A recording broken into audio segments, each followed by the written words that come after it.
당신은 하나님의 지혜를 가진 권위자입니까? 오늘의 본문은 열왕기상 3장 16절에서 28절입니다. 말씀 살펴보기. 어느 날 2명의 창녀가 왕께 와서 그 앞에 섰습니다. 그 가운데 한 명이 말했습니다.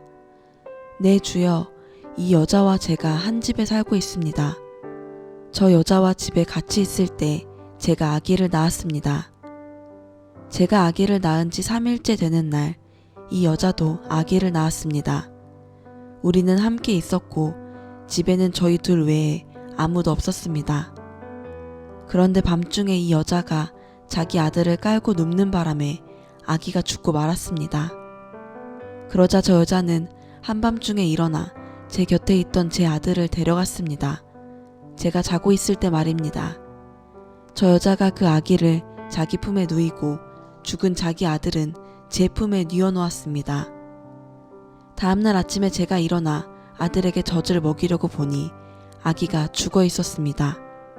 그런데 아침 햇살에 자세히 들여다봤더니 그 아기는 제가 낳은 아들이 아니었습니다. 다른 여자가 말했습니다. 아니다. 살아있는 아기가 내 아들이고 죽은 아기가 네 아들이다.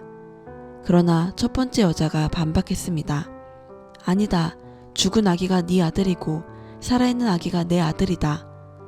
그렇게 그들이 왕 앞에서 말다툼을 벌였습니다. 왕이 말했습니다. 한 사람은 여기 살아있는 아기가 내 아들이고 죽은 아기가 네 아들이다 라고 하고, 다른 한 사람은 죽은 아기가 네 아들이고 살아있는 아기가 내 아들이다 라고 하는구나. 왕이 이어서 말했습니다. 칼을 가져오너라. 신하들의 왕에게 칼을 가져왔습니다. 그때 왕이 말했습니다. 살아있는 이 아기를 반으로 잘라 반쪽은 저 여자에게 주고 반쪽은 이 여자에게 주어라. 살아있는 아들의 어머니는 자기 아들 때문에 소스라치게 놀라 왕에게 말했습니다. 네 주여, 저 살아있는 아들을 차라리 저 여자에게 주십시오. 죽이지만 말아 주십시오. 그러나 다른 여자가 말했습니다. 내 아기도 안 되고 네 아기도 안 될 것이니 아기를 반으로 자르자. 그러자 왕이 대답했습니다. 살아있는 아기를 죽이지 말고 첫 번째 여자에게 주어라. 그녀가 이 아기의 어머니다. 온 이스라엘이 왕이 내린 판결을 듣고 왕을 두려워했습니다. 그들은 왕이 하나님의 지혜로 판결하는 것을 보았기 때문입니다. 오늘의 팁 28절 판결. 히브리어 미시파트로 심판, 재판, 공정, 공의를 의미합니다. 재판하다, 다스리다 라는 의미의 동사 샤파트에서 유래했으며 하나님의 통치와 다스림을 의미하는 단어입니다. 말씀 이해하기. 오늘의 본문은 솔로몬이 하나님의 지혜로 재판하는 내용입니다.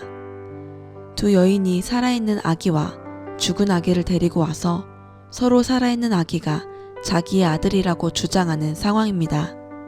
오늘날은 부모와 아기의 유전자만 검사하면 바로 산 아기가 누구의 자녀인지 알아낼 수 있습니다.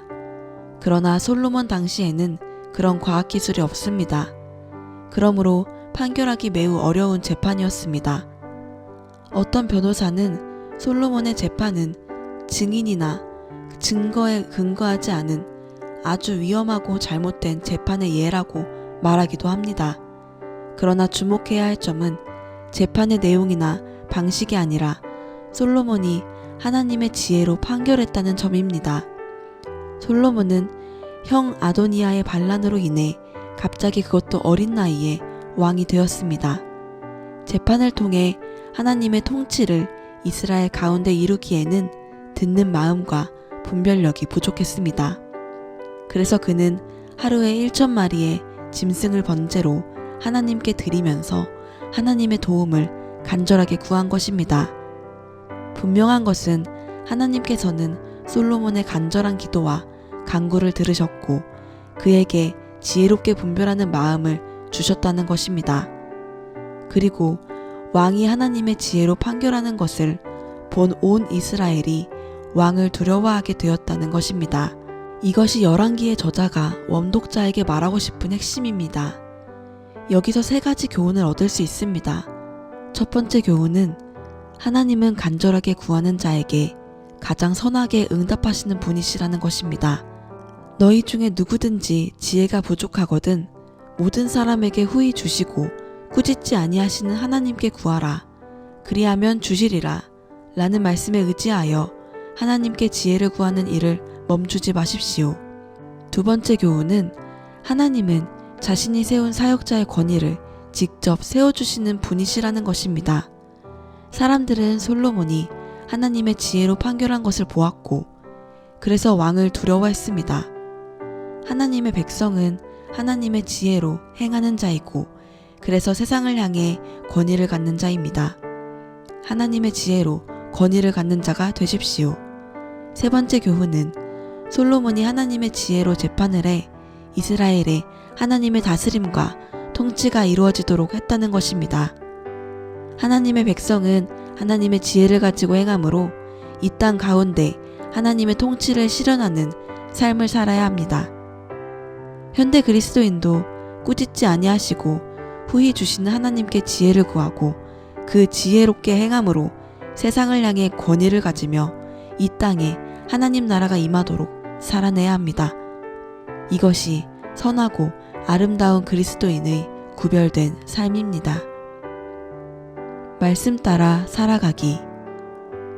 오늘도 모든 순간과 상황 속에서 하나님의 지혜를 간절히 구하고 그 지혜로 결정하고 관계하는 삶을 살아가세요. 말씀대로 기도하기.